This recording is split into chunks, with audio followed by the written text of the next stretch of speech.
What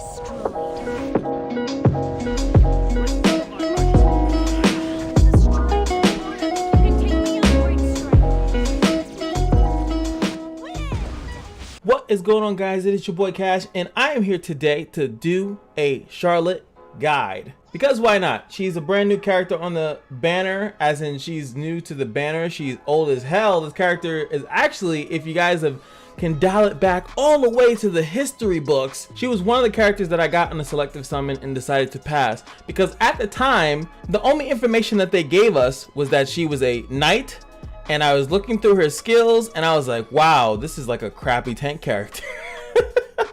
This is a crappy tank character, right? But who would have known that she actually is not a tank character? She is a DPS knight, and she's one of the first characters, in my opinion, to have one of those unique set of skills and abilities where you're actually able to be a DPS unit that's not a thief or a mage, or a warrior in the game, which is kind of how they set up. Like these are the DPS units. Knights are supposed to tank, and Soul Weavers heal. Like they definitely, this was like the first instance of it, and I think I wasn't privy to it. So this is not really a guide to tell you should summon for her right now, because as you guys know, the summon state in the game is a little bit wonky. You might want to save your bookmarks. I know I am going to save it. If it was a limited banner, I would definitely tell you guys, hey, get Charlotte. Who knows? I guess we gotta check out the base stats, the skills, the artifact choices, and then maybe you can make a decision on whether or not you want to summon for her, or if you have her, which way to go.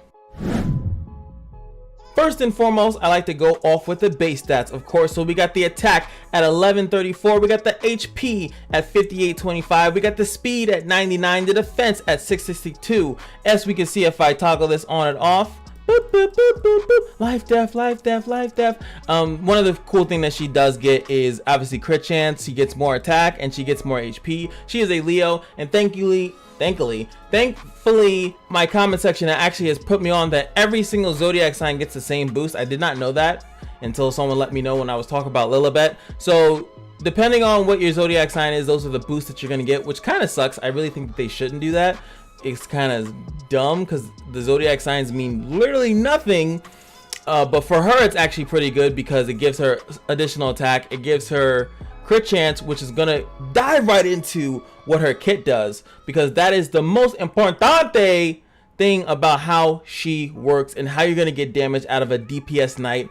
Charles has his ways of doing it. Charlotte always had her way of doing it, but she also has a lot of cool things that she's going to add into it. But while we're talking about the base stats, of course, I want to compare her to some other characters as far as speed and damage. First one up, I'm going to compare her to Charles. Charles is another DPS knight who also has some weird prerequisites on the way his kit works. He has more speed than her, 10 more speed to be exact, but he has drastically lower attack, about 200 or so separate. But as we can see, the HP, he has more HP. Charles is slightly more tankier than Charlotte, which should even lead you more into the assumption that she's about the DPS, but yeah, she doesn't have as much HP. Charles is meant to sit there and strip buffs and kind of help out the team in that way, but you know, he's about that DPS, you know, but he still can get the DPS out. Meanwhile, Charlotte, she's not really that tanky. She doesn't have great speed, but she's there to do damage. She does a lot of damage. Just to further soak it in,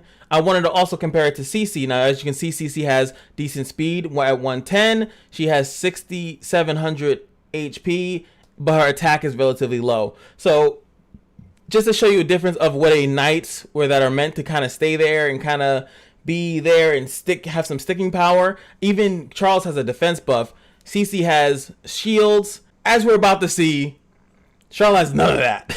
She has damage. That's all she has, is damage.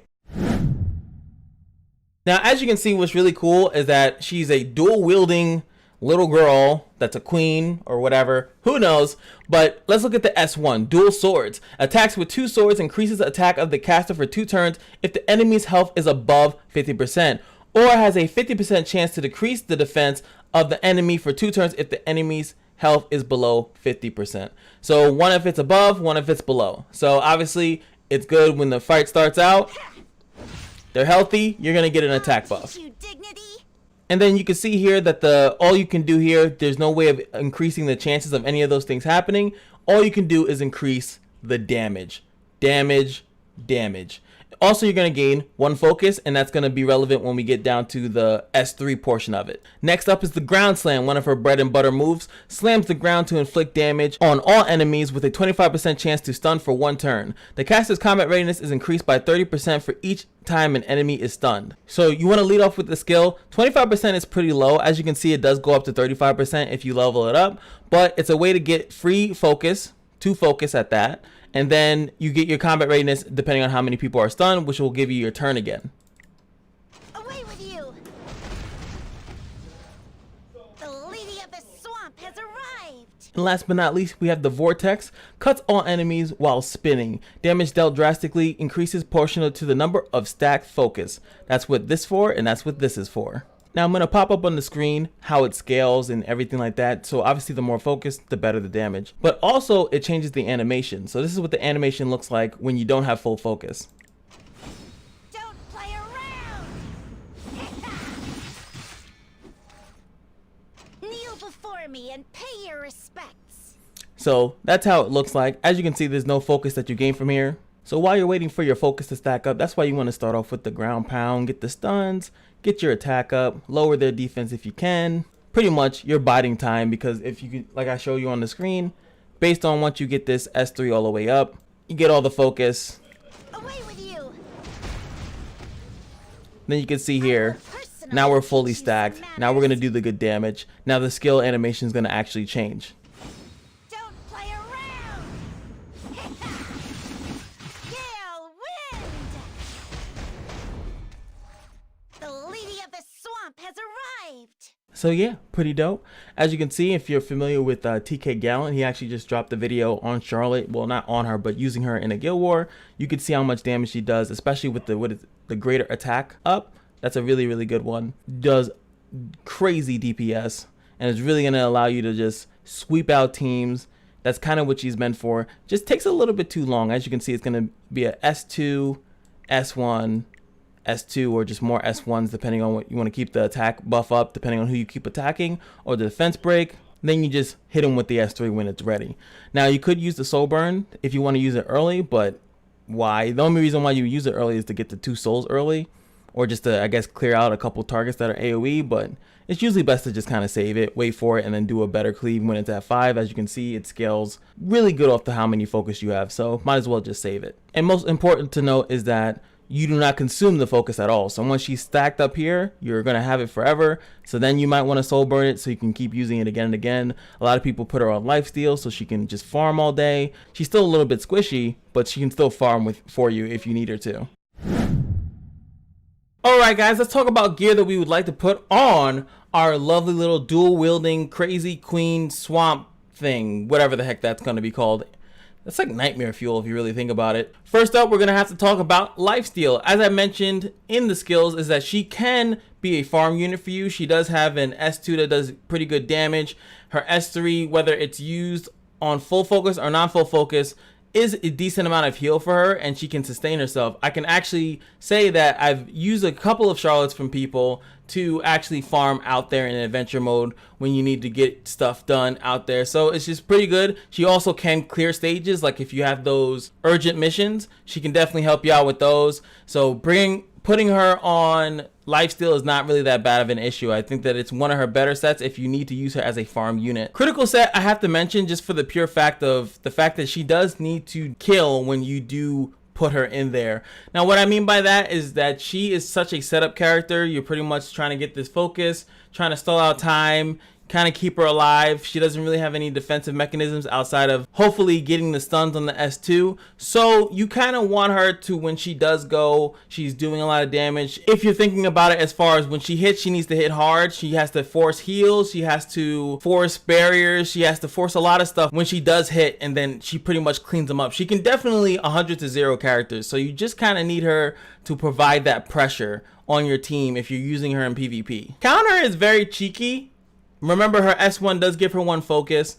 Her S1 also gives her attack buff. Her S1 also is a defense break. So with all that being in mind, it does help if she were to counter, if she did get hit and then she hit back. The only issue that I have with that is that she is squishy. She's a character that necessarily won't survive too many hits, and you probably don't want getting hit. Putting characters on counter like Dizzy and other characters that you're not really expecting to have counter set on them is sometimes unexpected. All of a sudden, she uses her S2 when she got a turn, right? And then a couple characters hit her, she countered each time, and the next you know, her turn comes back up and she's ready to go. So she only took 2 turns and she already has her S3 fully stacked focus and it's ready to go. It's very cheeky. I just like to mention stuff like that because sometimes people be like, but you didn't mention counter. Yes, you can put her on counter. Would I put her on counter? Yeah, I don't know. I would like to see, or I would like to run the RNG of just having her ult up within like 2 turns or some stupid stuff like that. Or heck, you can have it up in the first turn that she gets because she is slow, and maybe with the ritual sword combined, you might get some weird interaction like that. But who knows, you know, it's just more fun. Let's stop beating around the bush. The standard thing that you should obviously just put on her is rage, attack. You can go crit damage, but I find it hard to suggest crit damage unless the character has something that gives them crit. Really utilize that. You have to have a really good set to go crit damage and crit chance on the 2. But it's crit chance for your 2 set. It's really hard to do that unless you have really, really good substats. But at the end of the day, you're probably just going to be going rage and some type of 2 set, whether it's going to be the crit set. You can even go life if you wanted to just have a little bit more HP at the end of the day. All of that is up to you, but what you're mainly focused on are pretty much the substats that you see there. You're looking for HP, attack, crit chance, and effectiveness? Not really. You're more or less, I would take effectiveness out maybe for crit damage, or I would take effectiveness out and get speed. Speed is not like, you know, she has a very low speed, but you don't want her to go never have a turn ever. You want her to get some type of turn, so speed is not that bad on her, but at the same time, we all know what it is. She's not going to go first. She has 99 speed, and most people, especially in PvP, are gearing their characters way higher than that. So she's not going to go first. She's probably going to go last, so just keep that in mind. That's why counter, maybe a counter life set focused on these type of substats wouldn't be too bad for you. You know, get some HP, get some attack, get some crit chance, and a little bit of effectiveness if you want it. I don't think effectiveness is necessary, but then you're not going to get that S2 stun off, which gives you the combat readiness. But again, you're mostly looking to do DPS. So it's more, again, sort of cheeky for the counter. Attack set is going to still be your bread and butter for most encounters. And then your 2 set is kind of up to you based on what substats it's giving you. Are you getting the proper substats that you want to make your character? That is how you decide your pretty much your 2 sets and even your 4 sets. Even sometimes going completely broken set. You don't have any set, but your substats are good. Your character probably comes out better, to be completely honest with you. We're at my favorite part. It's the artifacts. Yeah. Thank you. I'll be here all week for the rest of my fucking life. Anyway, guys, it's time to talk about the artifacts, and you know it's my favorite part because this is really where you get to spice up your life, spice up the character's life, and really differentiate your character from another character unless you use this guide and then you pick the same thing I say and then everyone else does and then you have the same Charlotte. Anyway, we're going to start off with Holy Sacrifice. She is a knight, and this one's kind of a good one. Really important to note here, the reason why Holy Sacrifice is good is because not only do you come back with health, you can only use it once, but very, very importantly is that you stay in your combat readiness. So let's say if your turn was about to go, your character gets blown out of the sky, guess what? They're going to come right back, which makes really good for a nuker. The only thing that I cannot confirm, and if anyone that has this character could confirm, do you come back with your full focus? That's one thing I do not know. I'm assuming not.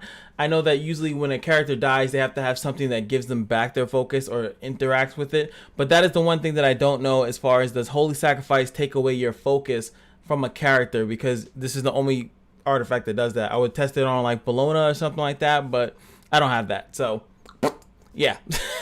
But anyway, even if it does or doesn't, it at least lets the character come back.